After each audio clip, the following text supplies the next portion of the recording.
자, 여러분 인사드리고 시작하도록 하겠습니다. 자, 여러분 안녕하십니까? 예, 안녕하세요. 예, 제 이름은 김묘엽이라고 합니다. 자, 여러분들하고 앞으로 이제 1년 동안 같이 이제 민법을 같이 하시게 될 건데, 이제 뭐 계약법만 따로 들으셔도 되고, 그 다음에 이제 1차랑 같이 공부하시는 분도 계시고, 이렇게 계시는데, 여러분들하고 이제 민법을 좀 제대로 적응해서 나갈 겁니다.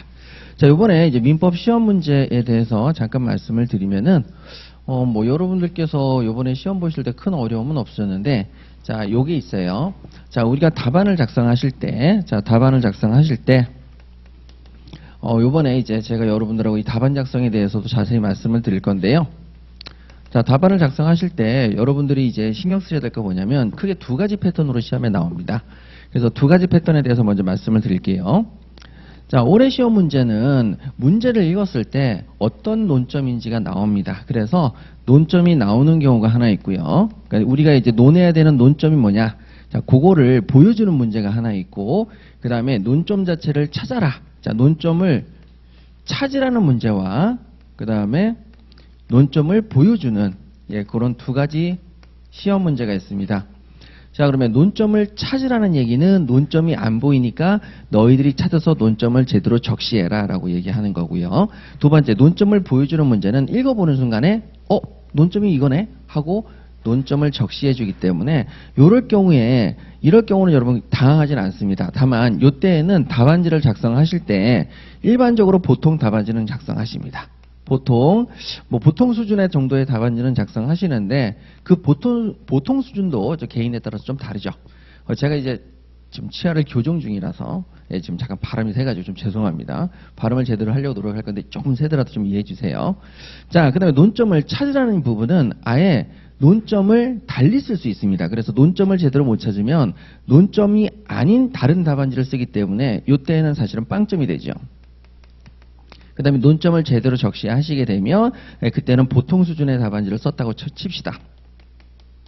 자, 그런데 여기 보통 수준하고 여기 보통 수준이 다릅니다.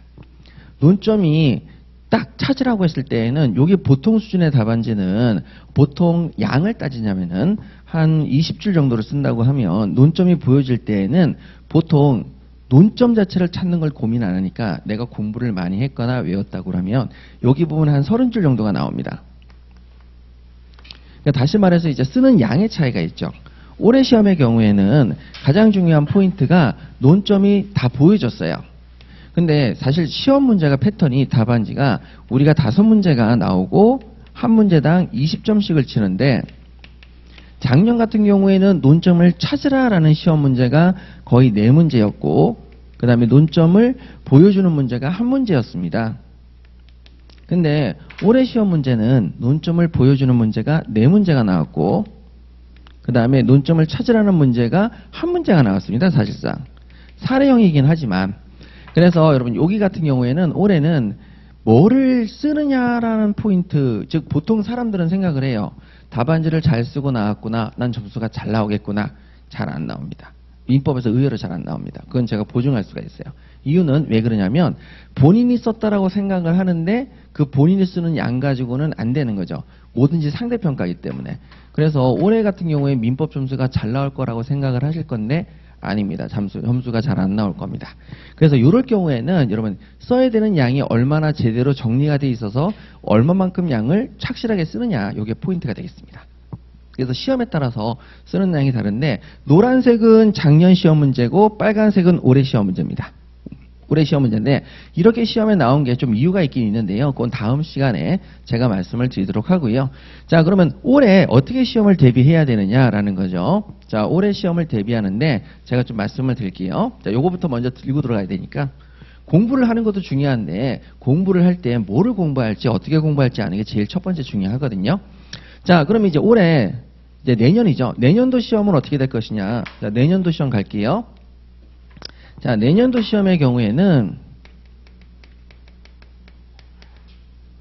자, 요 두 가지를 잘 적절하게 비교를 하셔야 되는데 자, 올해 시험 문제가 원칙적인 모습이 아니라 좀 예외적인 모습입니다. 예외적인 모습이고 이유는 제가 다음 시간에 설명드린다고 얘기를 했고요. 자, 그럼 내년 시험은 어떻게 될 것이냐. 여러분, 자, 내년 시험은 이렇게 될 겁니다.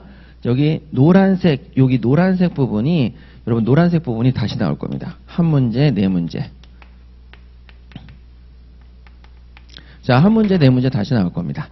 그래서 제가 봤을 때는 여기 빨간색 문제가 올해 시험으로서 예외인 거고, 노란색 문제 형태로, 즉 논점을 찾으려는 문제가 네 문제, 뭐 적으면 세 문제 이렇게 나올 것이고요.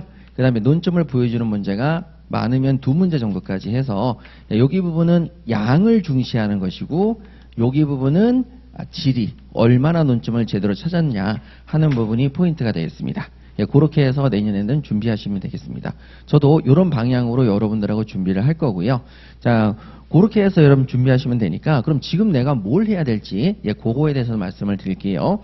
자, 이렇게 방향을 잡았으니까 이제 여러분들은 어떻게 공부하셔야 되는지 말씀을 드릴게요. 공부 방법입니다. 일단 여러분들에게 주관식이라는 건 굉장히 생소하실 겁니다. 주관식은 굉장히 생소하시죠. 근데 이 주관식을 본다는 시험 자체의 취지를 먼저 아셔야 됩니다. 자, 주관식을 시험을 보는 취지는 뭐냐면은 수준을 상향 조정시켜서 실력이 안 되는 사람들이 운으로 합격하는 제도를 안 만들겠다는 거예요. 그래서 운으로 하는 부분을 없앤다. 다시 말해서 우리는 순수한 실력자를 좀 뽑고 싶다. 실력자가 행정사다라는 이미지를 고착화시키고 싶다는 거죠. 그래서 지금 약간 이제 뭐 다른 자격증을 비하하는 게 아니라 1차, 2차가 객관식만 있는 경우도 있습니다. 그럼 그 경우에는 제가 진짜 실제 합격하신 분을 제가 봤는데, 그분이 자기의 중개사 시험을 합격하셨대요. 그래서 어떻게 합격하시냐 하고 얘기를 하니까 지금 특정 자격증을 아예 얘기를 해봤죠. 근데 그분이 어떻게 했냐면 공부를 하나도 안 했는데 찍었는데 이상하게 다 맞았대요. 그러니까 진짜 실력은 이게 아니라 운이 엄청 좋으신 거예요. 그래가지고 아니 어떻게 그게 가능하냐. 진짜 자기도 모르겠대요. 근데 이게 객관식의 경우에는 그럴 경우가 있습니다. 그럴 경우가 있어서 제가 이제 그분이 행정사 1차를 합격했느냐? 못했어요. 이게 운이 안 따르신 거죠, 그건. 이제 너무 그래서 아니 어떻게 이분이 합격하셨지? 근데 자기도 모르겠대요. 진짜 찍었는데 그게 다 맞았대요. 그래서 와 대단하시다 그랬는데 과목도 많은데. 자, 그런데 여러분 우리가 취지가 뭐냐면 주관식은 실력자만을 뽑겠다는 거고, 우리 시험의 특징이 뭔지 아십니까? 예를 들어서 우리가 300명을 뽑겠다 했는데 실력이 안 된다 싶으면 300명이 아니라 296명, 298명을 뽑아요. 이건 뭐냐면 실력이 있는 사람만 고르겠다는 거예요. 그럼 이 자격증에 대해서 지금 이 행정안전부에서 얘기하는 생각이 뭐냐면, 우리는 진짜 실력자만이 자격증을 취득할 수 있게 하겠다. 그래서 행정사 자격증의 가치를 높이겠다는 게 있는 겁니다. 그래서 이런 부분이 이게 있기 때문에 행정사 자격증 자체를 본격적으로 국가가 키우겠구나라고 하는 거죠. 근데 자, 그러면 주관식이 들어가는 시험이 어디 있느냐 한번 생각을 한번 해보세요. 자, 변호사 시험이 있습니다. 변호사 시험 주관식으로 봅니다. 근데 얘네들은 1차도 객관식입니다. 객관식하고 주관식 같이 보거든요. 법원행시 시험 있습니다.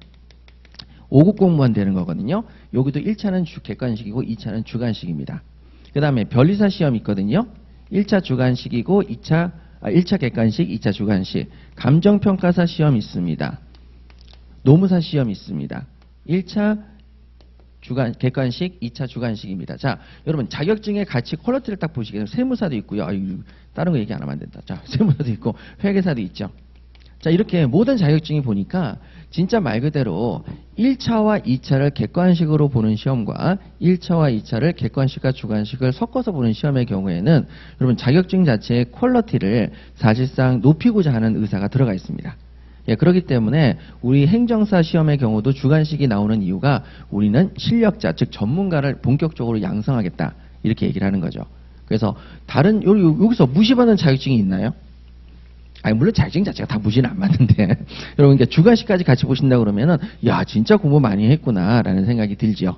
그렇게 해서 자, 그렇기 때문에 여러분 우리가 주관식은 이 행정사 자격증의 가치를 더 높이겠다는 행정안전부의 취지가 있습니다. 그래서 그 부분 때문에 우리 주관식을 보시는 건 여러분들에게 힘드시지만 사실 따놓고 나면 여러분들의 자격증의 가치는 계속 올라간다. 제가 지금 체감하는 행정사 자격증은 제가 처음에 강의를 했을 때 하고 지금 강의했을 때 하고 사회적 인식이 점점 좀 나아지고 있거든요. 그러니까 지금 굉장히 좋은 시기인데요. 나중에 되면 분명히 하시겠다는 분들이 되게 많으실 텐데, 자, 그럼 여기서 이제 이런 취지가 있고요. 그 다음에 여기 취지에 걸맞게, 자, 그럼 선생님 민법의 계약법은 왜 합니까? 여러분, 자, 국가기관과의 계약을 할 때 사적인 계약이 있어요, 없어요? 있어요. 그것 때문에 하는 거예요. 왜 사적인 계약을 하냐면, 여러분, 예를 들어서 제가 국가기관에 어떤 사업을 발주 들어가려고 해서 발주 들어가려고 하죠. 그러면 여러분, 국가기관에게 제가 개인으로 계약을 체결하는 거거든요. 그럼 국가기관에 A4 납품을 한다. 그럼 국가기관에 무슨 군수용품을 납품한다. 전부 다 그냥 국가기관하고 사적인 계약이거든요. 예, 그러니까 그때 계약이 필요한 거예요. 계약이 필요하고, 그 다음에 국가가 임대하기도 해야 하네요. 국가가 임대차 계약을 체결하기도 해야 하네요. 하죠. 국가기관에 대해서 국가기관에 가지고 있는 여러 가지 토지나 안 그런 건물 같은 경우를 개인에게 임대하기도 해야 하네요. 하지요. 그 다음에 여러분, 개인이 사업자가 자격증을 딱 땄어요. 자격증을 가지고 있는데 그 자격증 중에서 허가가 나오는 거, 자격증 말고 이제 허가 나왔는데 허가를 딴 사람한테 임대할 수 있어요, 없어요? 임대할 수 있는 경우가 있어요. 물론 그 건설업은 임대를 못하도록 되어 있는데 그것 말고는 임대가 가능한 경우가 되게 많아요. 그럼 그 임대를 한 것을 가지고 국가기관에 내가 임대했으니까 허가를 내달라. 내가 지금 이거 사업을 할 테니까 당연히 거기에 참석하게 해달라. 이런 것들을 얘기할 수 있는 거죠. 그래서 여러분, 민법이라고 하는 부분이 국가기관과의 관계에서 상당히 연관되어 있는 부분이 많습니다. 그래서 계약법을 여러분들이 하시게 되는 거고, 그 다음에 이 계약법을 하시다 보면은 그 범위가 더 필요하다라는 지금 얘기가 있어가지고 계약법의 범위뿐만 아니라 플러스 알파로 민법의 범위를, 시험 범위를 넓히자, 이런 얘기도 지금 나오고 있어요. 시험 범위를 넓히자는 얘기는 더 전문가를 만들겠다는 얘기죠. 근데 그 전에 따셔야 돼요. 그 전에 따셔야 됩니다. 여러분, 이게 민법이 한없이 늘어나잖아요. 그럼 진짜 양이 어마무시해지거든요. 예, 그래서 여러분들이 이 취지를 좀 아시고요. 자, 그럼 여기서 취지를 알다 보니까 그럼 이겁니다. 주관식 시험을 본다는 것은 특히 주관식에서 제가 이렇게 빨리 시험 제도가 바뀔 줄 몰랐는데 주관식 시험은 다시 두 가지로 나눠져요. 단문형이 있고 그 다음에 사례형이 있습니다. 근데 원래 단문형의 시험을 꾹 이렇게 꾸준히 고수하는 게 일반적인데 사례형이 5문제 중에서 5문제까지 사례형으로 나온 적이 있어요. 최대 5문제까지 전부 다. 그럼 사례형이라는 건 뭐냐면 실제 일이 있을 것 같은 법한 일이 여러분들에게 온다는 거죠. 그럼 여러분들의 행정사가 되셨어요? 그럼 제가 여러분들에게 얘기를 할 때 저 지상물 매수청구이 뭔지 궁금합니다. 이렇게 얘기하지 않는단 말이죠. 그래서 제가 이런 일이 있는데 이런 일이 한데 아니 그럼 이때 어떻게 얘기를 하면 될까요? 이렇게 얘기하는 거죠. 이게 사례입니다. 그러면 여러분 거기서 논점이 있어요, 없어요? 없죠. 그냥 저 이렇게 하는데 어떻게 하면 되죠? 막 이렇게 얘기를 하면은 거기서 여러분들이 논점을 찾아야 된다는 얘기입니다. 논점을 찾아서 해결해 주셔야 되죠. 그러니까 지금 여기서 얘기하는 건 뭐냐면 이 자격증 자체가 사례형 시험 문제가 압도적으로 많이 나온다는 얘기는 뭐냐면 실무형을 키우겠다는 겁니다. 그러면 여러분들이 잠깐만요. 저기 무슨 얘기라고요? 예. 그거 관련되어 있는 부분에 페이지가 있으니까 이렇게 페이지를 보면서 예. 하나하나씩 논점을 대입하는 걸 원하지 않는다는 얘기죠. 듣는 순간에 바로 해결이 돼야 된다는 얘기죠. 그러면 여러분 자 시험장에서 나오는 문제가 여러분들에게 의뢰인이 와서 의뢰하는 거랑 똑같다 안 똑같다? 똑같다라고 생각하시면 됩니다. 똑같다라고 생각하시고 그 중에서 논점을 탁 찾아가지고 이건 이렇게 해결하시면 됩니다라고 얘기를 해줘야 되기 때문에 기존에 단문형은 단순한 암기 형태였다고 한다면 사례형의 경우에는 여러분들에게 단순한 암기 형태를 요구하는 게 아니라 실전을 요구하는 겁니다. 그럼 실전형의 경우에는 가장 중요한 포인트가 여러분들의 머릿속에서 그 이론이 논리적으로 체계적으로 정리가 돼 있어야 됩니까? 없어야 됩니까? 정리가 돼 있죠. 그래서 제일 많이 보는 게 점수 배점을 높여보는 게 논리적인 접근을 얼마나 잘하느냐, 논리적 서술을 얼마나 잘하느냐, 요게 포인트입니다. 사실은 논리적인 서술을 어떻게 잘하느냐, 그리고 결론이 맞느냐, 결론 부분을 어떻게 잘 도출하느냐, 예, 그렇게 하는 거죠. 그래서 지금 여러분들께서 주관식 공부를 하실 때에는 제가 말씀드리잖아요. 논리적인 체계를 서술을 해 나가야 되는 형태를 가져야 됩니다. 모든 답안지가. 근데 제 책이 원래 논리적인 서술로 돼 있기 때문에 그냥 책을 잘 읽으시고 그대로 기억하시면 될 것 같아요. 근데 여기서 우리가 가야 될 것은 그러면 여러분 자 답안지를 작성하실 때 많은 분들이 착각을 하십니다. 자 얘기를 들으면서 생각할 시간을 주세요라고 해서 결론을 도출합니까? 얘기를 듣는 순간 이건 이거고 이건 이거니까 이렇게 해서 이렇게 나와야 되는구나라고 답이 나와야 되겠습니다. 답이 나와야 되는 거죠. 그래서 답안지를 작성하실 때 이런 분들이 계세요. 좀 생각을 해서 시간을 못 씁니다. 그러니까 시간을 많이 준다, 적게 준다? 적게 줍니다. 왜? 듣는 순간 바로 나와야 되니까. 여러분들이 만약에 제가 이렇게 딱 서 있는데 선생님 질문할 게 있는데요 하고 질문하러 오셨는데 그 질문에 대해서 제가 좀 생각 좀 하고 답을 드릴게요. 이렇게 얘기하면 신뢰성이 뚝 떨어지죠. 그러니까 여러분 답안지 작성하는데 굉장히 시간이 적게 소요가 됩니다. 그래서 적게 주니까 여러분들이 바로 어떻게 하셔야 되냐면 말 그대로 답안지를 작성하실 때에는 생각해서는 된다, 기계적으로 나와야 된다. 예, 그 정도를 요구합니다. 그래서 자 여기 취지는 실력자를 키우겠다는 거고 실력자에 대해서는요 기계적으로 나와야 됩니다. 그래서 여러분들께서 지금 저랑 같이 이제 공부를 하시는데 기계적으로 나오려면 첫 번째 자 그 내용의 이해를 하셔야 되고요. 그 내용의 이해가 끝났다 그러면 기계적으로 여러분 툭 건드리면 툭 나와야 됩니다. 예, 그런 식으로 여러분 여기까지 가셔야 돼요. 그러면 지금 여기 우리가 기계적으로 답안지를 쓰기 때문에 자 이 문제가 나왔다 그러면 기계적으로 생각 없이 그냥 계속 쓰기만 해야 돼요. 쓰기만 해야 시간 내에 다 쓸 수 있습니다. 그래서 한 문제당 시간을 주는 게 12분으로 지금 공식적으로 나와 있지만 12분으로 나와 있지, 아니 12분이 아니죠.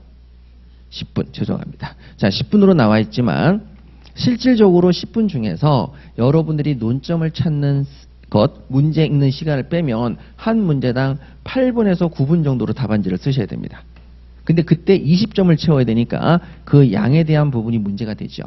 근데 제 교재는 양에 대한 부분을 제가 확실하게 정리를 해드렸으니까 그냥 교재만 따라오시면 될 것 같아요. 그러니까 여러분들이 양을 더 늘리겠다, 줄이겠다 생각하실 필요는 없습니다. 예, 그렇게 하시면 되는데, 자, 그러면 여기서 우리가 9분 안에 20점을 쓰려면, 자, 써보면 양이 어마무시합니다. 예, 그래서 여러분들 기계적으로 하셔야만 되는 거고, 그 다음에 우리 기계적으로 공부를 하기 위해선 이해 다음에 이렇게 기계적으로 쓰셔야 되는데, 그러면 여기서 제일 우려해야 될 게 뭐냐면, 자, 이제 좀 지우고요. 또 하나만 더 말씀드릴게요. 자, 전 나름대로 논리적으로 지금 설명하는 겁니다. 기계적으로 접근을 하시려면 여러분들 께서 이거 아셔야 됩니다. 자, 내가 지금 이 책에 있는 거를 요번에 한 번에 다 기억을 하기 위해서 한 번에 모든 걸 복습을 해야 되겠습니까? 그 중에서 몇 개만 복습을 해야 되겠습니까? 여기 부분입니다. 자, 그래서 제가 이제 일주일치를 제가 보여드릴게요. 자, 일주일입니다. 여러분들께서 가장 많이 하는 오류 중에 뭐가 있냐면, 자, 일요일 날 우리가 수업을 들었습니다. 자, 일요일을 요때 넣을게요. 일요일 딱 수업을 듣고 가셔가지고, 자, 그리고 난 다음에 이제 좀 복습을 하시죠. 사실 거의 복습을 잘 못합니다. 힘들어서. 근데 여러분, 복습을 하시는데 제발 제가 부탁드리고 싶은 것은 책상에 앉는 건 공부가 아닙니다. 응? 책상에 앉는 건 공부가 아닙니다. 이거 절대 잊으시면 안 돼요. 책상에 앉아야만 공부가 된다는 생각은 버리시고, 여러분들이 가장 내가 따끈따끈하고 가장 공부가 잘 되고 가장 머릿속에 오래 남아있을 때가 수업 끝나고 바로 직후입니다. 그럼 수업 끝나고 바로 직후에 제가 부탁드리는 건 이거예요. 여러분들이 오늘 저랑 같이 공부하시는 내용 중에서 이건 내가 반드시 한번 답안지를 바로 쓸 수 있을 정도로 한번 외워보겠다. 즉 이해는 됐으니까, 이해가 지금 막 따끈따끈하게 됐으니까 외워보겠다 싶으시면 해당 페이지를 제발 답안지를 쓰지 마시고 핸드폰으로 찍으세요. 쓰지 마시고 핸드폰으로 찍으셔서 제가 두 문자를 알려드릴 거예요. 그럼 그 두 문자라도 외우자라고 해서 지하철 안에 가실 때 외우시면 됩니다. 그리고 집에 가셔도 제발 자세요. 그냥 힘드니까. 그리고 난 다음에 이제 또 자고 일어나서 좀 가족들하고 좀 시간 좀 보내고 자기 직전에 또 그거 한번 했던 거 보고 외우세요. 그리고 회사에 출근하실 때 보고 읽으시고, 퇴근하실 때 보고 읽으시고, 그런 식으로 해서 책상에 앉아있지 않을 때 공부하는 방법을 찾으셔야 됩니다. 그게 진짜 공부입니다. 그래서 여러분, 지금 여러분들에게 그럼 모든 걸 다 하라는 게 아니라 제가 두 문자를 만들어 드릴 텐데, 그 두 문자를 모두 기억을 못 하셔도 상관없어요. 나중에 또 공부할 시간이 있으니까. 그래서 두 문자를 여러분 필요한 만큼은 꼭 기억하자 안 하자. 기억하자. 예, 그래서 그걸 외우려고 노력하셔야 됩니다. 기계적으로 나올 수 있도록. 근데 선생님 저 외웠는데 까먹는데요. 당연히 까먹죠. 근데 그 까먹고 다시 외우고 까먹고 다시 외우고를 반복하셔야만 기계적으로 나오는 거죠. 네, 그래서 여러분들에게 제가 부탁드리고 싶은 것은 제발 공부 시간을 따로 될 수 있으면 잡지 마라. 잡지 말고, 만약에 이제 전업수험생이 계시다라고 하면은 공부 시간을 따로 잡으면 좋겠지만 민법은 그러지 마라. 민법은 그러지 마시고 다른 과목은 그렇게 하셔라. 그럼 민법은 여러분 저랑 같이 오늘 약속하시는 게, 자, 우리 오늘 강의가 끝나고 퇴근하실 때 집에까지 가시는데 보통 한 40분에서 많게는 1시간 30분 걸리시는 분도 계십니다. 저 KTX 타고 오시는 분도 계시거든요. 저쪽 이제 천안? 천안인가? 저쪽 대전 쪽에서 올라오시는 분도 계십니다. 일요일날 강의 들으러. 자, 그러면 여러분 요럴 때 여러분 반드시 내가 핸드폰으로 찍은 부분에 두 문자는 외우자 안 외우자? 외우자. 예, 그렇게 해서 그러면 갈 때 내가 오늘 공부한 거 다 외우냐? 아이 그러지 마시고 다 외울 수가 없다니까요. 여러분 그러니까 그 중에서 내가 한 2개 외운다. 3개 외운다. 하나 외운다. 그렇게 하나씩만. 전체를 다 공부하시면 된다 안 된다? 안 돼요. 황돼요. 그래서 하나씩만이라도 외우자. 2개씩만이라도 외우자. 그리고 나서 그거를 또 그 다음날 또 외우고 그 다음날 또 외우고 2개 외웠네? 그럼 이제 그 다음날 다른 거 외우고 또 까먹었네? 또 다시 한번 보고. 그러니까 여러분들의 핸드폰이 곧 다시 말해서 여러분들의 요약서가 되는 거죠. 사진 찍으시면 되고. 그래서 제가 필기도 가급적 하지 말라 그래요. 제가 필기하고 나서 사진 찍은 포토타임을 따로 드려요. 그래서 딱 피해 있으면 제가 이러고 있으면 절 찍지 마시고 저기 찍으시면 돼요. 그러니까 여러분 항상 가장 효율적으로 공부할 수 있는 방법에 대해서 늘 항상 생각하셔야 됩니다. 네, 그렇게 하시면 돼요. 그래서 제가 부탁드리고 싶은 것은 뭐냐? 자, 여러분 전부 다 공부하지 말자. 자, 예를 들어서 오늘 7개를 자, 오늘 수업을 들었는데 논점이 한 7개 정도 있었다. 그럼 그 중에서 1개, 2개만이라도 공부하자는 생각을 가지고 매일같이 하시게 되면 훨씬 낫죠. 예, 그러면 이제 극복을 하실 수가 있게 돼요. 근데 처음부터 7개를 다 집에 가서 공부를 하시잖아요. 하나도 안 나와요. 예, 그건 정말 명심하셔야 됩니다. 그래서 자, 저도 이제 여러분들하고 수업을 진행하는데 어떻게 수업을 진행하냐면 자, 여기 보면 말씀드릴게요. 여러분 자, 제가 교재에 있는 걸 전부 다 알려드리는 게 맞겠어요? 안 그러면 시험에 나올 것만 알려드리는 게 맞겠어요? 시험에 나올 것만 알려드려야지 처음부터 끝까지 다 알려드리면 여러분 머릿속에 남을 것 같아요? 하나도 안 남습니다. 근데 요거는 보통 일단 강사들의 세계에서는요. 여러분 자, 우리가 시험 문제 나올 수 있는 아주 희박하지만 나올 수 있는 가능성이 요만큼 테두리가 있다 그러면 강사들은 요것만 알려드리는 게 아니라 여기까지 다 알려드립니다. 왜? 혹시나 나올 수도 있잖아요. 혹시나. 불안한 거죠. 안 알려준 게 나았다는 것만큼 불안한 건 없거든요. 알려줬는데 네가 못 썼지. 이렇게 얘기하는 게 낫지. 내가 안 알려줬으니까 너는 못 썼구나. 이렇게 할 수는 없습니다. 그래서 모든 강사들이 다 이렇게 얘기를 해요. 그러면 남느냐? 하나도 안 남아요. 그래서 저는 일단은 여기는 다 쳐내요. 여기 다 쳐냅니다. 여기 다 쳐내고 그 다음에 여기 중에서도 요만큼을 알려드려요. 그럼 요만큼을 그러면 여러분 보세요. 요만큼을 공부하는데 4시간이 들었다. 근데 요만큼을 공부하는데 2시간이 들었다면 여러분 요만큼 전체를 공부하는 시간하고 요만큼 전체를 2시간씩 걸리니까 2번 나눠서 2번 보는 거하고 어느 쪽이 효율성이 높겠어요? 2번이요. 그러니까 저도 가르칠 때 여러분들에게 그렇게 알려드려요. 대신에 선생님 요만큼 이렇게 줄였는데요. 걱정이 안 되는 항상 질문이 있죠. 안 나왔어요. 그래도. 제가 줄인 부분은 안 나왔어요. 걱정하지 마세요. 그러니까 걱정하지 마시고. 그래서 제가 이제 여러분들하고 강의를 듣고 나서 나중에 이제 딱 들어오면 어떤 일이 생기냐면 학생들이 물어요. 딴 학원에서는 저걸 엄청 중요하다고 가르쳤는데 A급이라고 해가지고 한 시간, 3시간에 걸쳐서 강의했는데 선생님 안 하네요? 안 해요. 안 나와요. 그렇게 얘기하면 왜요? 그러면 제가 그걸 해명할 필요까지는 없잖아요. 근데 안 나왔다니까요. 그래도. 그래서 여러분 저도 이제 근거가 있으니까 그렇게 하는 거지 근거 없이 이런 짓을 하는 게 어디 있겠어요. 막 촉이 막 떠오른다. 안 나올 것 같아. 그래서 안 한다. 이런 건 없잖아요. 근거가 있기 때문에 그런 거니까 제가 그걸 알려드릴 필요가 없는 거고 자, 이거 저의 이제 그 전문 분야니까 그래서 이렇게 여러분들하고 이제 수업을 할 겁니다. 그러면 여러분들은 이렇게 2시간 수업을 해서 복습할 정도의 양이라고 하면 여러분 여기서 총 7개의 논점이 있다 그러면 오늘 7개를 전부 다 복습한다. 그 중에서 한두 개만 한다. 한두 개만. 제발 좀 그것만 지켜주세요. 꾸준히 하는 놈 치고 정말 무서운 사람입니다. 그거 이길 수 있는 방법은 없어요. 그래서 오늘은 하나, 그 다음에 오늘 또 2개, 그럼 내일은 또 하나, 2개 복습하시고 또 하나, 2개 복습하시고 그 다음 날은 또 하나, 또 2개. 자, 이런 식으로 이렇게 또 계속적으로 하시면 됩니다. 예, 그렇게 보시면 돼요.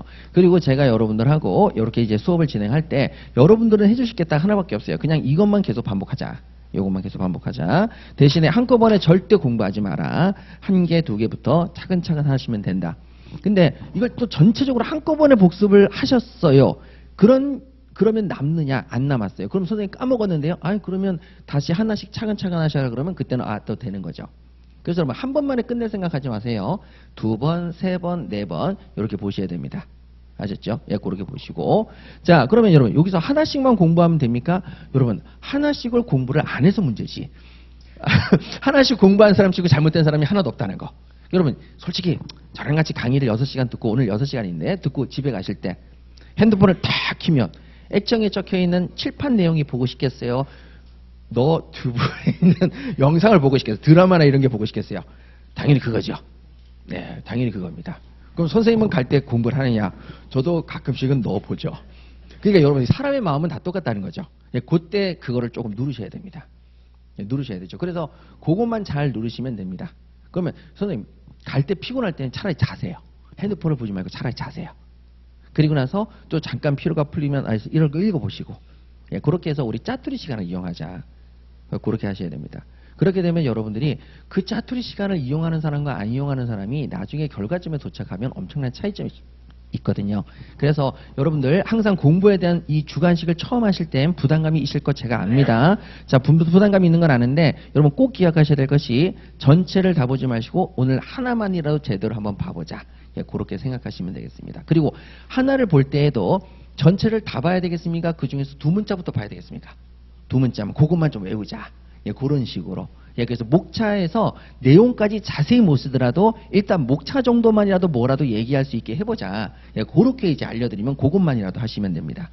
지금이 처음이자 마지막이라는 생각을 버리세요. 지금이 처음이자 이제 첫 시작입니다. 그러니까 처음서부터 모든 걸 공부하려고 하시면 안 됩니다. 자, 그래서 여러분들 한 단계씩 차근차근 나가자. 이렇게 말씀을 드릴게요. 자, 이렇게 해서 여러분 저랑 같이 하시면 되겠습니다. 자, 그러면 여러분 제가 수업 중에 과감하게 이거는 시험에 안 나올 거니까 빼시자라고 하는 부분은 여러분 절대 보시면 안 됩니다. 예, 절대 보시면 안 되고 그걸 보시게 되면 여러분 제가 그걸 준비해 온 제 시간이 낭비가 됩니다. 여러분 시간도 낭비가 되고. 자, 그럼 저랑 같이 9페이지 한번 보시죠. 우리 교재 들어가도록 하겠습니다. 자, 계약의 총론, 계약의 자유와 제한입니다. 계약의 자유와 제한. 자, 그럼 여러분 여기서 시험에 나오느냐? 절대 안 나오죠. 자, 넘어가십니다. 분명히 또 다른 데서는 이거 열심히 가르치십니다. 근데 그분이 문제가 있는 게 아니라 여러분 제가 그냥 뺄 뿐입니다. 그러니까 여러분도 보지 마시고. 자, 12페이지로 가시죠. 자, 12페이지 가십니다. 자, 그러면 이제 전형계약하고 비전형계약이 나와 있습니다. 자, 여기서는요 필요한 것만 좀 볼게요. 자, 여러분 여기는 여러분 답안지를 작성할 때 두 문자를 외워야 되냐? 그런 짓 하지 마세요. 전혀 그러실 필요 없습니다. 자, 그러면 제가 여러분 이건 외워주세요 라고 하는 부분을 외워주시고 나머지는 외우지 마십시다. 자, 그럼 이제 정리 한번 해보시죠. 자, 우리가 첫 번째 전형계약이 있습니다. 설명을 잠깐 드릴게요. 자, 전형계약 민법 전의 형태가 있는 겁니다. 제발 쓰지 마세요. 자, 쓰실 필요도 없어요. 귀만 쫑긋 열어놓고 들으세요. 자, 전형계약은 민법 전의 형태가 있다는 뜻입니다. 그러면 전형이 아니라 비전형이라는 것은 여러분 민법 전의 형태가 있다는 겁니까? 없다는 겁니까? 없다는 거죠. 그러면 여러분 민법 전의 형태가 없는데 우리 시험에 나오겠습니까? 안 나오겠습니까? 안 나오는 거죠. 그러니까 공부할 필요가 없다는 얘기입니다. 그 전형계약은 그러면 민법전에 있어서 우리가 공부할 건데 그걸 왜 단어를 외우겠어요? 단어가 전형계약이라면 민법전의 형태가 있다 없다? 있다. 그럼 우리는 뭐가 시험에 나온다? 민법전에 형태가 있는 전형계약이 나온다. 그 정도만 하시면 끝나는 거예요. 그 이상 들어가실 필요 없고. 자, 로마자 이번에 쌍무계약하고 편무계약이 있습니다. 자, 요거는 여러분 개념을 잡으셔야 되니까 저랑 같이 한번 볼게요. 이거 되게 좀 어려워 하시거든요. 자, 쌍무. 자, 편무가 있습니다. 자, 그러면 여러분들 여기서 무는 뭐냐면 채무자를 말합니다. 채무자. 채무자가 있고 자, 쌍, 편 이렇게 되어 있는 거죠. 자, 그러면 여러분 저랑 같이 이제 개념을 지금서부터 개념을 잘 잡으셔야 돼요. 자, 보십니다. 우리가 1차 때 공부를 이제 하실 거지만은 여러분들이 1차 공부를 하신 분도 계시고 안 계신 분도 계시니까 기본 강의는 1차 공부를 못 하셨으니까 이제 기본 개념을 차근차근 잡아야 돼요. 자, 계약을 체결하려면 혼자서 체결합니까? 둘 이상이 있어야 됩니까? 둘 이상이 있어야 되죠. 자, 그럼 둘 이상이 있어야 되는데 갑이 을과 계약을 체결했습니다. 그러면 자, 갑과 을을 뭐라고 하느냐면 계약의 당사자라고 합니다. 자, 계약의 당사자죠. 자, 그러면 한 명만 있습니까? 쌍방이 있습니까? 예, 이게 쌍입니다. 그래서 쌍은 혼자 있는 게 아니라 양쪽 모두를 의미하는 게 쌍이죠. 그러면 자, 채무자가 쌍으로 있다는 얘기죠. 자, 채무자가 쌍으로 있는데 자, 한번 보시죠. 매매계약을 한번 체결해 보도록 하겠습니다. 자, 매매계약 매매 계약이 나오면 우리 이제 시험 문제는 뭐 부동산 매매 계약 이렇게 나오는데 에이씨 일상생활하고 거리가 먼 건 일단 제껴놓고 편의점에서 물건을 사셨어요. 그럼 무슨 계약입니까? 편의점에서 물건을 사시면 매매 계약이죠. 그럼 매매 계약인데 물건을 파는 사람을 우린 뭐라고 부르느냐? 매매 계약에서 물건을 넘겨주는 사람이 매도인입니다. 여러분 도가 넘길 도자입니다. 자, 도가 뭐라고요? 넘긴다. 양도한다. 넘긴다는 뜻입니다. 자, 그러면 여기서 받는 사람을 뭐라고 부르냐? 매매 계약에서 받는 사람, 받을 숫자를 써서 뭐라고 부릅니까? 매수인. 자, 그래서 받을 때에는 수를 씁니다. 자, 그러면 물건을 넘기는 사람을 뭐라고 한다? 매도인. 물건을 받는 사람을 뭐라고 한다? 매수인. 이렇게 되는 거죠. 그럼 이마트를 가볼까요? 편의점부터 갈게요. 편의점에 가면 여러분들은 고객으로 들어가십니다. 물건에 대해서 매매 계약을 체결하실 건데 매도인입니까? 매수인입니까? 매수인. 편의점 점주나 알바생은 그럼 뭐가 되겠어요? 매도인. 자, 이마트에 한번 가보시겠습니다. 이마트에 가서 물건을 여러분들이 구매를 하십니다. 구매하시는 여러분들은 뭐가 되는 거예요? 매수인. 이마트는 뭐가 되죠? 매도인. 예, 이렇게 되는 거죠. 자, 그 다음에 통신 판매를 들어가 보도록 할게요. 자, 여러분 쿠항 뭐 이런 데 들어가서 여러분들이 주문을 하셨어요. 그럼 주문하시는 분은 뭐가 되는 거고? 매수인. 그 다음에 거기서 물건을 판매하는 사람은 매도인이죠. 쿠항 얘네들 여러분 매도인입니까? 매수인입니까? 걔네들은 중개자입니까? 중개 플랫폼입니다. 그럼 매도인도 아니고 매수인도 아닌 거예요. 그래서 걔네들은 책임이 없습니다. 됐습니까? 그래서 쿠항 뭐 이런 거, 네 땡땡 뭐 이런 것들은 전부 다 중개 플랫폼입니다. 매도인도 아니고 매수인도 아니죠. 그래서 여러분 여기서 우리가 알아야 될 것이 매매 계약을 체결한 양 당사자 쌍방이 있습니다. 쌍방은 서로 책임을 져야 됩니까? 안 져야 됩니까? 져야 되는 거죠. 그럼 중개하는 사람은 책임을 집니까? 안 집니까? 여러분 중개하는 사람은 뭐만 해주면 돼요? 중개만 해주면 되죠. 서로 연결만 시켜주면 되죠. 그러면 쿠황 네 땡땡 거기는 중개만 해주니까 물건에 하자가 있을 때 책임을 집니까? 안 집니까? 안 지는 거죠. 여러분 물건을 샀는데 물건이 잘못됐다. 그러면 누구한테 가서 항의해야 돼요? 매도인한테 가서 항의를 해야 되죠. 중개 플랫폼에 가서 항의해봤자 걔는 우린 중개만 했을 뿐인데 이렇게 되지 않습니까? 예, 그래서 그 부분들이 책임이 바로 경감이 되는 거죠. 자, 되셨습니까? 예, 그래서 여기가 이제 계약의 당사자가 됩니다. 자, 그럼 당사자 쌍방인데, 자, 쌍방 모두 채무가 있답니다. 그럼 채무를 볼 텐데, 여기서 지금 제일 중요한 건 말씀드릴 테니까, 요건 여러분들 나중에 꼭 저랑 같이 찍으셔야 돼요. 자, 저랑 같이 찍어야 된다는 건 제가 꼭 찍으라고 말씀드릴 테니까 찍으세요. 자, 매매 계약을 체결하는데요. 여러분, 여기서 두 개를 나눠야 됩니다. 뭘 나누냐면은, 요렇게 나누셔야 됩니다. 뭐냐면, 매매 계약에서는 매매 목적물이 있을 겁니다. 매매 물건이 있는데 여러분 물건을 잘 보세요. 우리가 물건을 사는 거예요? 물건의 권리를 사는 거예요? 이거 잘 보셔야 돼요. 물건을 사는 거예요? 물건의 권리를 사는 거예요? 물건을 사면 그 물건의 소유권이 너한테 넘어오는 거예요? 안 넘어오는 거예요? 넘어오는 거죠. 물건을 사는 게 아니라 물건의 권리를 사시는 거예요. 정확한 표현은. 그러니까 물건을 네가 가지고 있는 소유권 물건, 즉 네가 편의점에서 가지고 있는 네 소유권을 나한테 넘겨라. 그래서 그 소유권을 사는 게 매매 계약입니다. 그래서 물건을 사는 게 아니라 정확하게는 뭘 산다고요? 물건의 권리를 사는 거예요. 근데 자 어쨌든 물건이라는 걸 사는 거죠. 물건의 권리를 사는 건데 자 그럼 물건을 여러분들 한번 사볼게요. 자 그럼 얘는 물건을 요구할 수 있는 매매 계약이 체결되면 얘는 물건을 달라고 할 수 있어요? 없어요? 있어요. 권리자고요. 채권자고요. 그 다음에 얘는 여러분 물건을 줘야 돼요? 안 줘야 돼요? 줘야 되죠? 그러니까 얘가 채무자가 됩니다. 자 그러면 제가 분명히 노란색 매매 물건의 경우에는 얘가 채권자 얘가 채무자가 된다고 그랬는데 자 그러면 그게 아니라 매매 대금으로 볼게요.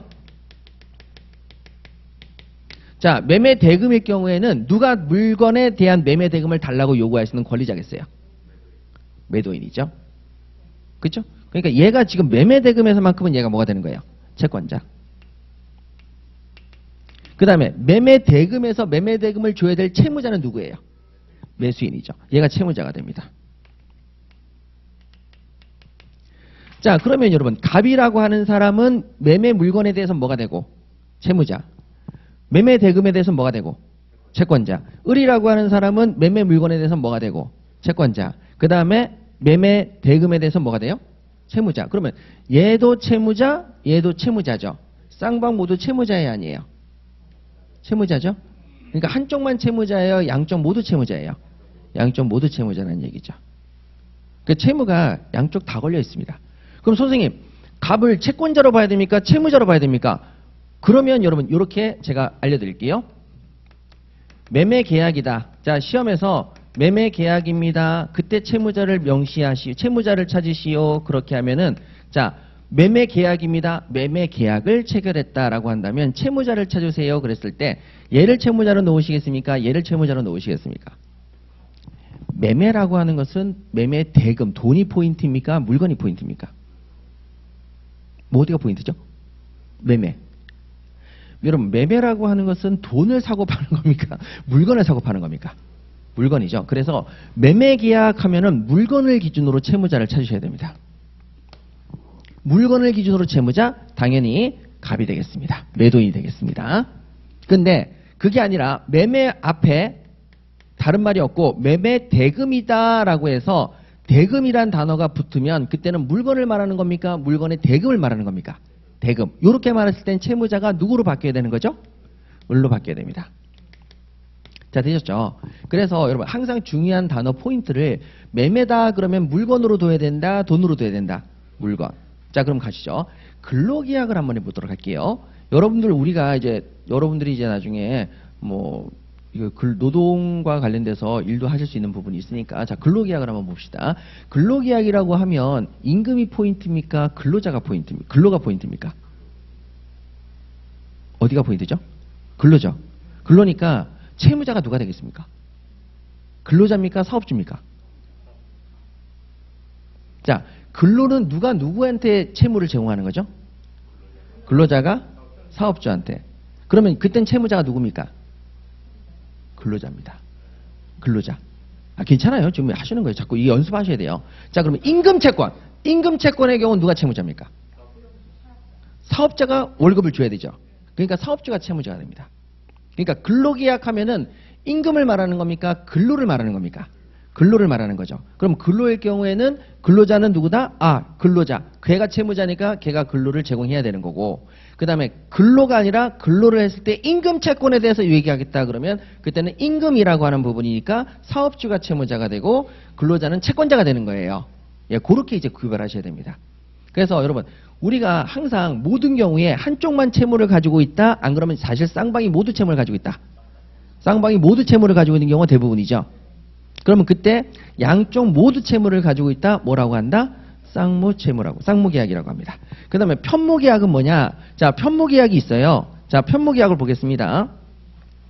자, 편무는 뭐가 있냐면, 여러분, A가 B한테, 자, 재산을 기부합니다. 자, 기부가 민법 얘기로는 증여죠. 여기 여자가 줄 여자입니다. 그러니까 한문이 양도, 도도 넘긴다는 뜻이고 증여, 여도 넘긴다는 뜻이고. 자, 그럼 증여하는 건데, 자, A가 돈을 B한테 준다. 그럼 얘를 뭐라고 그러냐면 증여자라고 합니다. 자, 그러면 B는 뭐라고 부르냐? 증여를 받는 사람입니다. 그러면 얘는 증여를 받는다. 받을 때는 뭘 쓴다고 그랬죠? 수. 그래서 수중자라고 부릅니다. 수중자. 그러면 여러분 여기서 자, 얘가 3억 원을 주겠대요. 이렇게.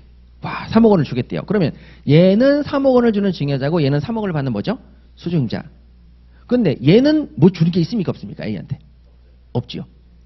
없지요. 자, 그러면 이럴 경우에는 한쪽만 채무를 진다, 안 진다? 이게 편무입니다. 한쪽만 채무를 진다. 요게 편무. 자, 요겁니다. 이렇게. 아, 그럼 한쪽만 채무를 지는 거구나. 예, 그게 편무입니다. 자, 그러면 여기 보시면 되는 건데, 그러면 여기 보세요. 증여는 계약입니까? 아닙니까? 편무 계약이잖아요. 계약입니다. 계약입니다. 증여는 뭐라고요? 계약입니다. 증여가 계약이라고요? 자, 여러분 한번 보시죠. 여러분들이 이 증여가 여러 가지 형태가 있는데 제가 여러분들에게 커피를 사드릴게요 라고 얘기하는 것도 증여입니까? 아닙니까? 증여죠. 여러분들은 대가를 주는 게 없이, 저한테 주는 게 없이 저한테 커피를 한 잔씩 먹을 수 있잖아요. 그럼 뭡니까? 증여죠. 그럼 친구한테 야, 내 커피 살게 가자 그렇게 얘기하면 무슨 계약이 체결된 겁니까? 증여 계약이죠. 근데 친구가 얘기합니다. 나 바빠. 그리고 가버립니다. 그럼 여러분 커피를 사줄 수 있습니까? 없습니까? 그렇죠. 계약입니다. 혼자서 결정할 수 있는 게 아닙니다. 자, 구세군함에다가 돈을 집어넣는 건 뭡니까? 기부금 내시는 거죠. 그게 뭡니까? 증여계약입니다. 그러면 여러분 거기다가 여러분 돈을 한번 넣어보세요. 올 이제 겨울도 다 돼가니까. 자, 1,000원짜리 하나 넣습니다. 그러면 거기서 뭐라 그래요? 딸랑 아유 감사합니다. 좋은 하루 되세요. 메리 크리스마스. 이렇게 얘기하죠. 자, 그런데 여러분 거기다 쓰레기를 집어넣어보세요. 자, 그럼 거기서 뭐라 그래요? 하지 마세요. 여러분 이게 나의 혼자서 결정할 문제예요? 계약이기 때문에 상대방의 승낙이 필요해요. 상대방의 승낙한 계약입니다. 계약. 그러니까 여러분 혼자서 한다 꼭 상대방의 승낙을 받아야 된다. 승낙을 받아야 됩니다. 그래서 제가 이제 잘하는 게 저희 장모님이나 어머님한테 선물을 보내요. 그러면 왜 이런 걸 보내니? 그렇게 얘기하세요. 돈을 줘. 얘기한단 말이죠. 그러면 여러분 그분은 증여받는 것이 좋다고 하는 거예요? 싫다고 하시는 거예요?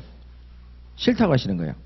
그러니까 여러분 제가 주고 싶다고 해서 무조건 줄 수 있는 게 아니라 상대방이 반드시 뭐 해야 된다? 승낙을 해줘야 됩니다. 그래서 계약이라는 건 뭐냐면 여러분 계약이라는 것은 자, 나 혼자만 결정한다. 상대방의 승낙도 필요하다. 승낙도 필요하니까 뭐가 필요하냐면 청약, 승낙, 그리고 의사의 합치가 있어야 됩니다. 합치가 있어야 돼요. 자, 그러면 청약, 승낙, 의사의 합치가 있어야 되죠. 자, 그러면 계약이 뭐 한다? 성립하게 됩니다.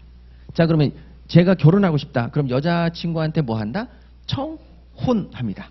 청혼하면 여자친구가 미쳤나봐 하면서 그냥 가버리면 승낙이 된 거예요, 안 된 거예요?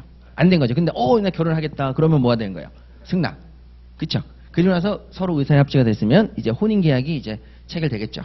네, 그러니까 여러분 여기서 나와 있는 게 이런 차이점입니다. 물론 계약의 경우에는 제가 좀 이따 나중에 말씀을 드릴 건데 자, 그럼 계약의 경우는 몇 가지가 필요하다? 세 가지. 청약, 승낙, 합치. 됐죠? 자, 그러면 여러분들 주택청약 통장 하나씩 들고 계시죠? 청약을 하시죠? 통장에다 돈을 집어넣는 순간에 나는 뭔가 사고 싶다, 안 사고 싶다? 사고 싶다. 그럼 거기서 너 이리 와 해가지고 이제 당첨이 됐어요. 그러면 걔는 이제 승낙을 한 거죠. 근데 여러분 난 이 건물 싫어 하고 가버려요. 그럼 의사의 합치가 일어났어요, 안 일어났어요? 안 일어났죠. 그럼 계약이 성립했다, 안 했다? 안 했다. 이렇게 되는 거죠. 이렇게 세 가지가 필요합니다. 자, 되셨죠? 자, 그러면 여러분 여기서 보세요. 증여도 마찬가지로 뭐다? 계약이다. 혼자 결정해야 된다. 안 그러면 상대방이 승낙이 있어야 된다. 승낙이 있어야 됩니다. 그래서 제가 여러분들에게 커피 한 잔 사드릴게요 라고 얘기했으면 여러분들이 답을 없어요. 그럼 저는 사줄 필요가 있어요, 없어요? 없죠. 청약은 있었지만 뭐가 없었기 때문에? 승낙이 없었기 때문에. 계약이 성립했다, 안 했다? 안 했다. 그럼 할 필요가 없는 거예요. 아셨죠? 자, 이렇게 이제 정리하시면 됩니다. 그러면 여러분 우리가 굉장히 중요한 거 공부하셨는데 자, 채무자가 항상 정해져 있다. 경우에 따라 달라진다. 경우에 따라 달라집니다. 아셨죠? 경우에 따라 달라지기 때문에 잘 보셔야 돼요. 자, 그러면 여러분 거기서 자, 쌍무계약하고 편무계약인데 편무계약은 답안지에 쓸 일이 없으세요. 그래서 쌍무계약만 저랑 같이 볼게요. 자, 첫 번째 줄에 쌍무계약의 1번 첫 번째 줄에 요건 꼭 밑줄 그으셔야 돼요. 쌍무계약이란 자, 밑줄 그으시고 당사자 쌍방이 밑줄 그으시고 서로 대가적 의미를 가지는 채무를 부담하는 계약을 말한다. 대가적 의미를 가지고 있는 채무. 자, 대가적 채무. 자, 대가적 의미를 가지는 채무 꼭 기억하셔야 됩니다. 편무계약은 공부하실 필요가 없어요. 자, 그러면 서로 대가적 의미를 가지는 채무입니다. 자, 그럼 대가적 의미니까 얘가 얘한테 매매대금을 받고 싶다면 자, 얘가 얘한테 매매 물건을 파는데 매매대금을 받고 싶다면 대가적으로 너도 뭘 넘겨라? 물건을 넘겨라. 그래야만 뭐를 받을 수 있다? 돈을 받을 수 있다. 서로 연결돼 있다, 안 연결돼 있다? 연결돼 있는 채무입니다. 채무가 뭐에 돼 있다? 연결돼 있다. 그러면 얘가 매매대금을 주고 소유권 등기를 넘겨받고 싶다. 물건을 받고 싶다면 얘도 반드시 매매대금을 줘야 된다, 안 줘야 된다? 줘야만 물건을 받을 수 있다. 서로 연결돼 있다, 안 돼 있다? 연결돼 있다. 채무가 연결돼 있습니다. 채무가. 자, 그러면 여기 편무를 볼게요. 편무는 연결되어 있다, 연결되어 있지 않다? 연결되어 있지 않습니다. 한쪽만 채무를 지고 있으니까 다른 쪽은 채무가 없죠. 연결되어 있다, 연결되어 있지 않다? 연결되어 있지 않습니다. 자, 그럼 여기 보시면 되고 자, 그럼 여기 하나만 더 볼게요. 여러분 처음에 이거 이제 잡으실 때 기본 개념을 잘 잡으셔야 되니까요. 자, 제가 설명드릴게요. 여러분 자, 현상 광고 보신 적 있어요, 없어요? 현상 광고. 여기에다가 제가 하나 단어를 더 써드릴게요. 현상금 광고. 그러면 본 적 있어요, 없어요? 어디서 보셨죠?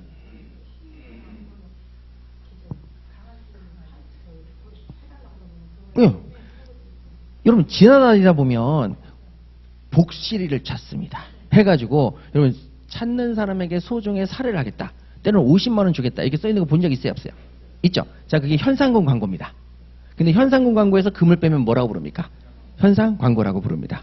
자, 이 현상 광고인데, 자, 그러면 B라는 개 주인이 있는데, 걔한테 신고한 사람이, 자, A도 신고했고, C도 신고했고, D도 신고했고, E도 신고를 했습니다.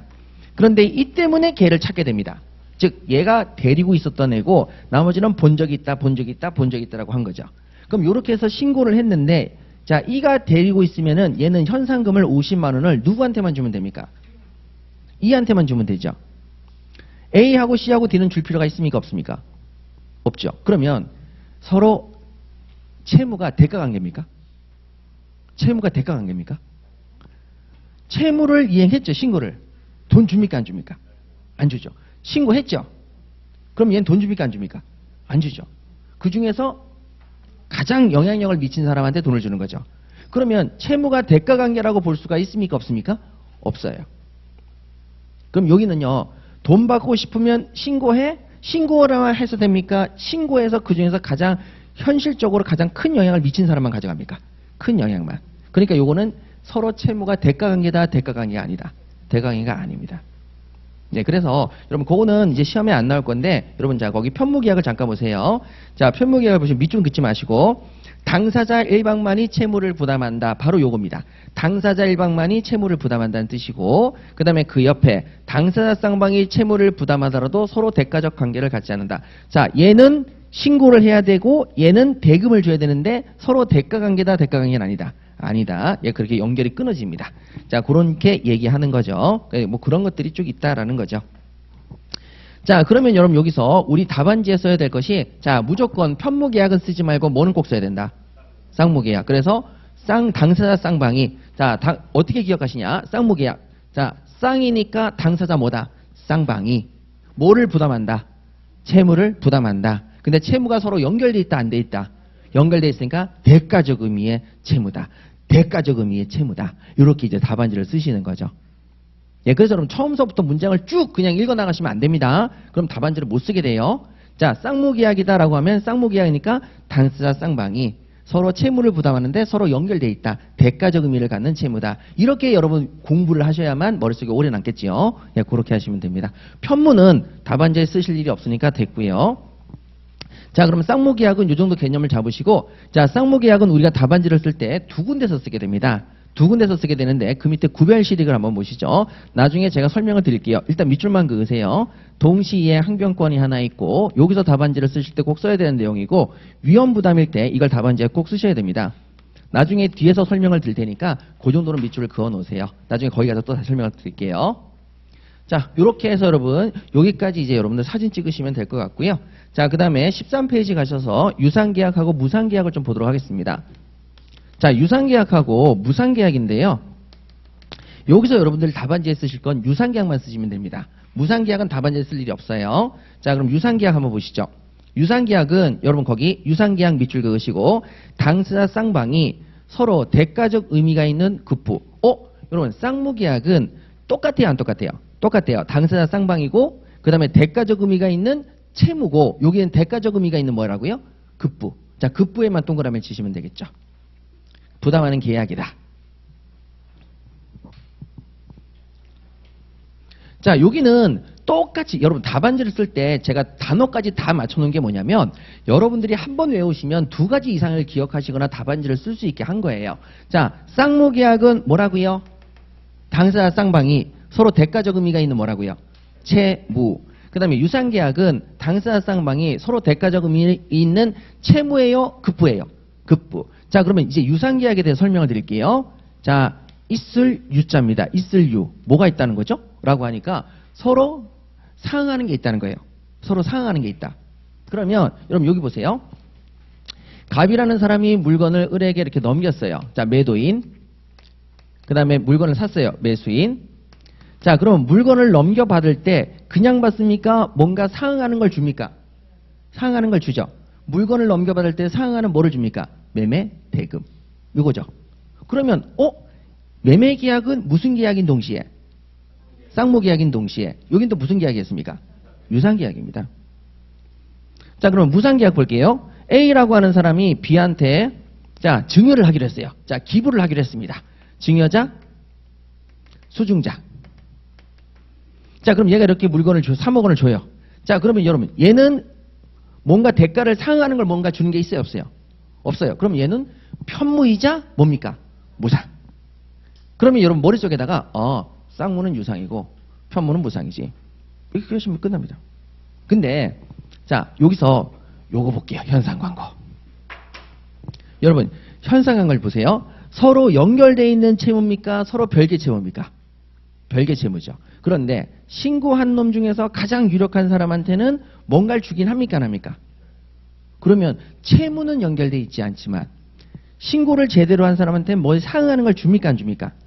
주죠. 그러니까 얘는 편무인데 유상입니다. 그러면 제가 유상계약이 편무인데 이걸 외우자는 게 아니고 여러분 자 뭐만 기억하시면 되냐면 자 그래서 결론은 딱 하나입니다.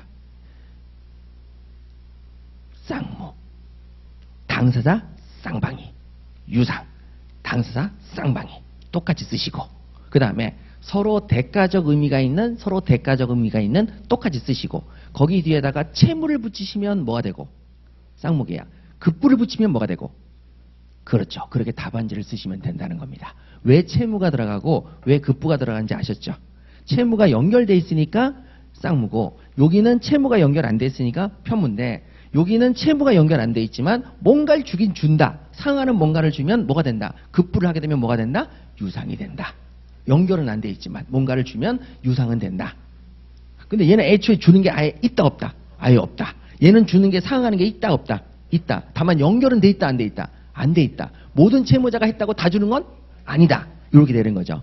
그래서 여러분 자 그러면 여기서 이건 우리 시험에 안 나오니까 제가 말씀드린 건 필요가 없고 설명을 잔뜩 하는 이유는 제발 답안지에다가 쌍무계약이 나오면 당사자 쌍방이 서로 대가적 의미를 갖는 채무다. 이걸 좀 써달라고요. 그 다음에 유상계약 나오면 당사자 쌍방이 서로 대가적 의미를 가지고 있는 급부다. 이걸 좀 써달라고요. 답안지에다. 이거 쓰시면 무조건 1점 이상 받으시는 거죠. 자, 그렇게 그것만 좀 말씀드리기 위해서 이렇게 피를 토하면서 피는 안 토했는데 자 얘기를 하는 겁니다. 자 그러면 여기서는요 답안지에 쓸 때 어디다 써야 되느냐라고 한다면 여러분 담보책임이라고 밑에 있을 겁니다. 구별실이 담보책임에서 여러분 저랑 같이 이 단어를 보시게 됩니다. 자 그래서 3번의 구별실에서 담보책임이 적용된다. 그거만 좀 체크를 해주세요.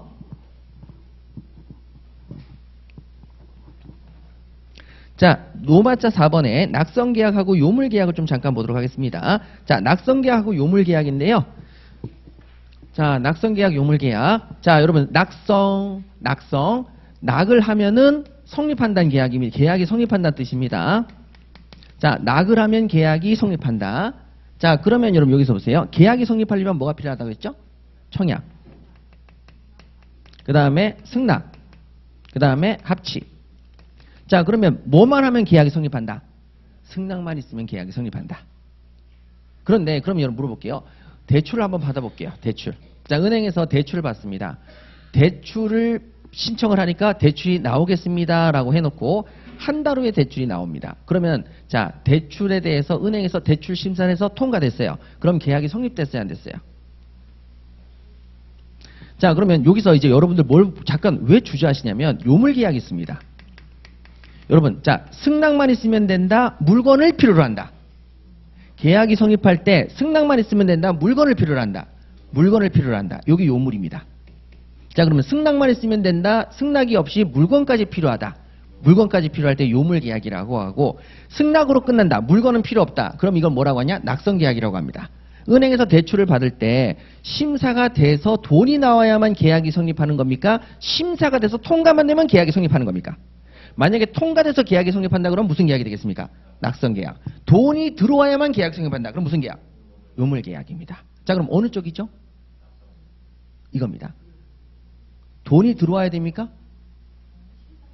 심사만 통과하면 됩니다. 낙성계약입니다. 낙성계약입니다. 됐죠? 여러분 만약에 여러분 은행에서 돈을 빌리는 게 ATM 기계에서 현금 서비스하는 것도 은행에서 돈을 빌리는 거 안 빌리는 거예요? 빌리는 거죠?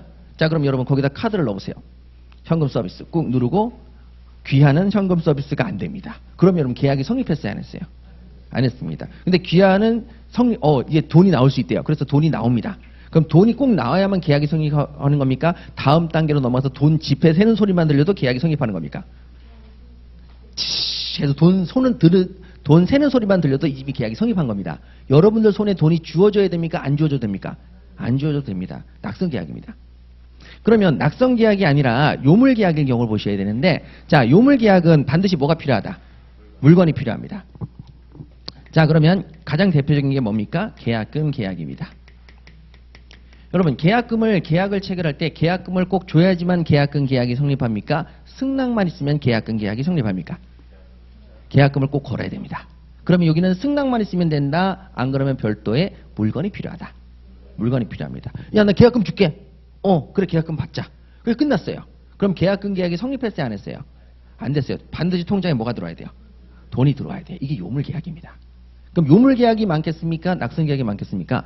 여러분, 당연히 이게 민법의 계약의 원칙이죠. 당연히 모든 계약은 무슨 계약이 원칙이겠습니까? 낙선 계약이 원칙입니다. 그러면 시험에서 요물 계약이 나오면 반드시 체크해야 됩니까? 안 해야 됩니까? 해야 돼요. 그래서 그럼 요물 계약 빼면 나머지는 다 무슨 계약? 낙선 계약. 그럼 계약금 계약 빼면 나머지는 다 무슨 계약? 낙선 계약. 이렇게 가시면 됩니다.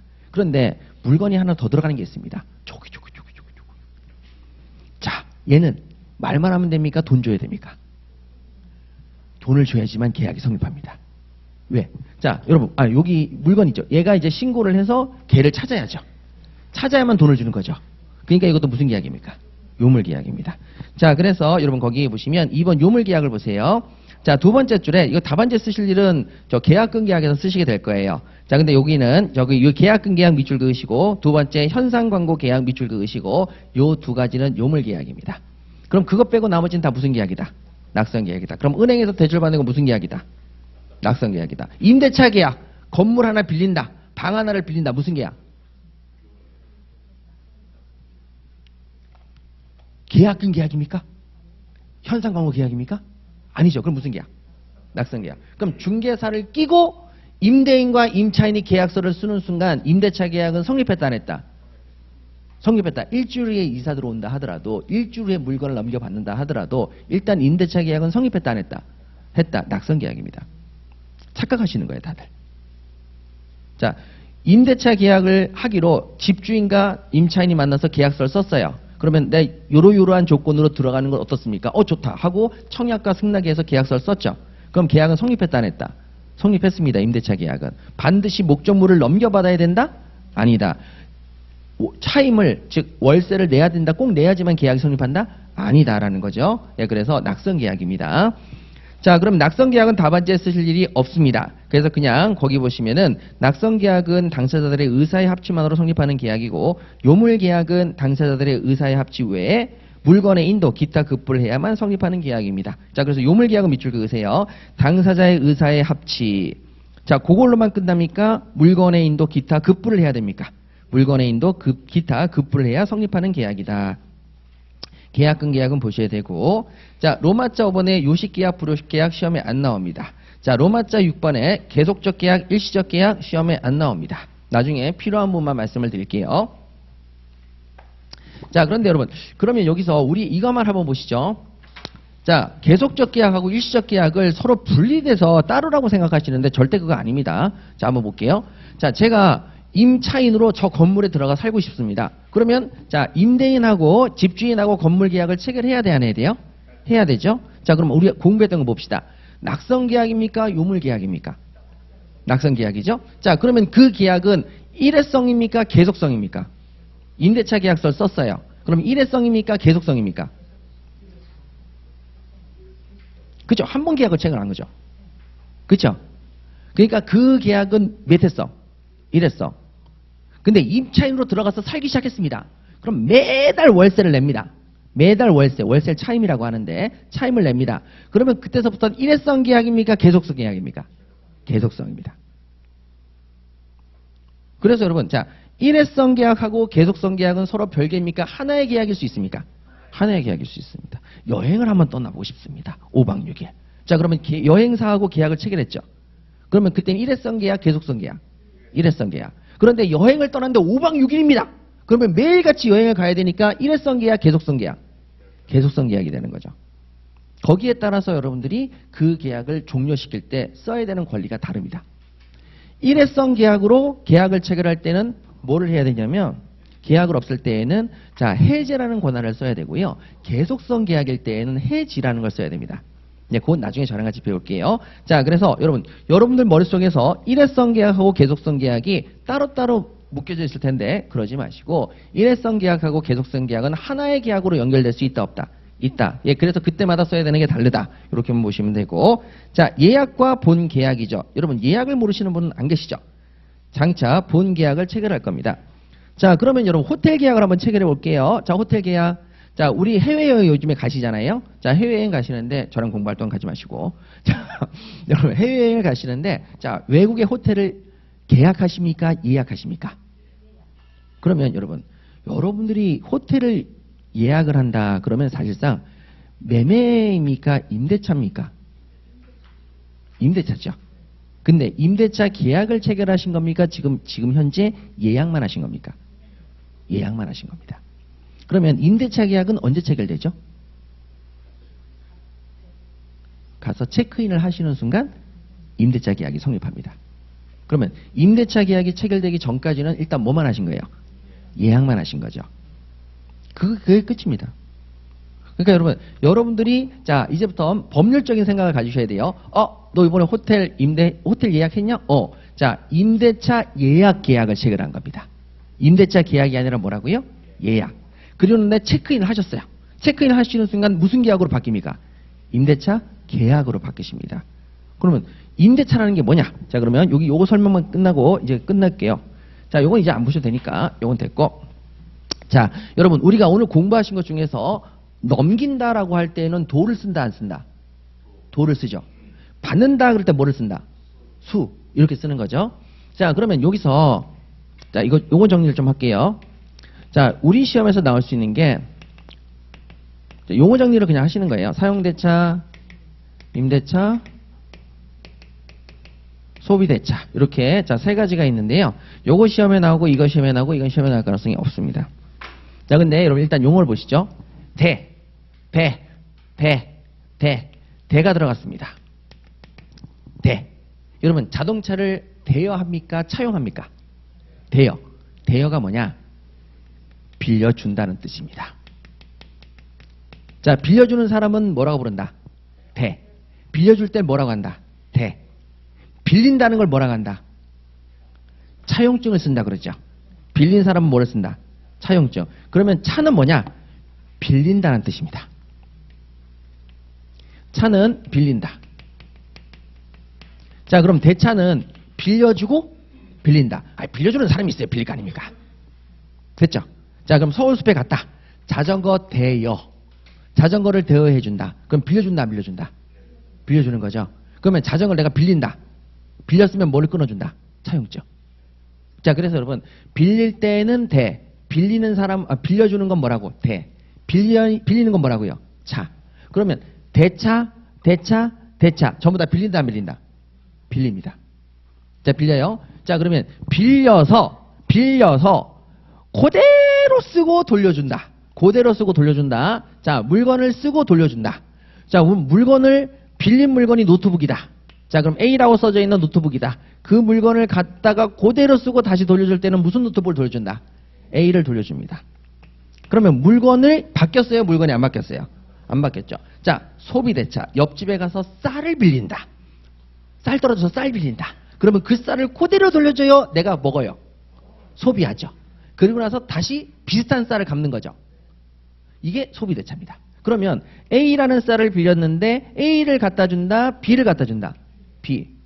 이렇게. 그러면 여러분 이때 A라는 쌀하고 똑같을 수는 없지만 최소한 같은 종류, 같은 양, 같은 질은 돼야 되죠. 아주 값비싸고 맛있고 찰진 햇쌀을 빌렸는데 정부미를 갖다 준다. 그 다음에 여러분 쌀을 빌렸는데 보리쌀을 갖다 준다. 요만큼 빌렸는데 요만큼 갖다 준다. 된다 안 된다? 안 되는 거예요. 그래서 동정, 동량, 동제. 똑같은 게 아니니까 비슷한 것들을 갖다 줘야 되는 거죠. 자 그러면 여러분 소비대차라는 건 빌린 것을 뭐 한다? 소비한다. 그러면 쌀을 빌렸다. 무슨 대차? 소비대차. 옆집서부터 쌀을 빌렸다. 무슨 대차? 소비대차. 은행에서 돈 빌렸다. 똑같은 걸 갖다 줘요? 다른 걸 갖다 줘요? 5만 원짜리 1번 넘버부터 500번 돼 있었는데 그 돈을 그대로 근거에 놨다가 그대로 그걸 갖다 줘요? 그걸 써요? 돈을 쓰고 다른 걸 갖다 주죠. 그럼 그것도 무슨 대차? 소비대차. 돈 빌려서 쓰는 것도 소비대차입니다. 예, 그렇게 해서 되는 거죠. 그러면 자, 원래 물건을 그대로 갖다 준다. 그럼 뭐라고 하냐면 사용대차 아니면 임대차입니다. 자, 이건 소비한다. 그 물건 그대로 갖다 준다. 그대로 갖다 주는데 사용대차는 공짜로. 여기는 차임을 내고. 여긴 돈 낸다 안 낸다? 사용료 낸다. 여긴 사용료 낸다 안 낸다? 안 낸다. 그럼 친구한테 야 노트북 1시간 빌려줘. 1시간 빌려서 썼다. 갖다 주죠. 그러면 소비대차예요? 사용대차 임대차예요? 사용대차 임대차죠. 근데 여러분 그냥 돈 줘요? 공짜로 써요? 그럼 무슨 대차? 사용대차. 친구가 사용료 안 내? 더러워서 야 가져라. 하면서 돈을 줬다. 그럼 무슨 대차? PC방에서 여러분들이 PC를 하시게 되면 뭐가 돼요? PC를 소비해요? PC를 다시 돌려줘요? PC를 돌려주죠. 근데 사용료를 내야 안 내요? 임대차입니다. 자, 서울숲에서 자전거를 빌렸죠. 그러면 자전거를 빌렸으면 소비대차예요? 사용대차 임대차예요? 자전거를 그대로 돌려주죠. 그러면 둘 중에 하나겠죠. 사용료 내야 안 내요? 그럼 뭐예요? 임대차. 비대를 빌렸어요. 비대를 빌리면 뭐라고 해요? 렌트죠. 렌트가 영어로 렌트, 한글로 뭐라고 그래요? 임대, 임대차입니다. 렌트카 회사에 가서 그럼 차 빌리면 뭐예요? 임대차. 맞죠? 예, 이렇게. 그래서 여러분 지금서부터 저랑 같이 이제 기본 강의를 하시면서 지금 우리 일상생활에서 일어나고 있는 모든 단어를 지금 우리가 공부하는 민법의 용어로 전부 다 바꾸셔야 됩니다. 그걸 연습을 하셔야 돼요. 그러지 않으면 실력이 늘질 않아요. 생활하고 괴리된 법이 어떻게 여러분 실제 생활에서 적용을 하겠어요?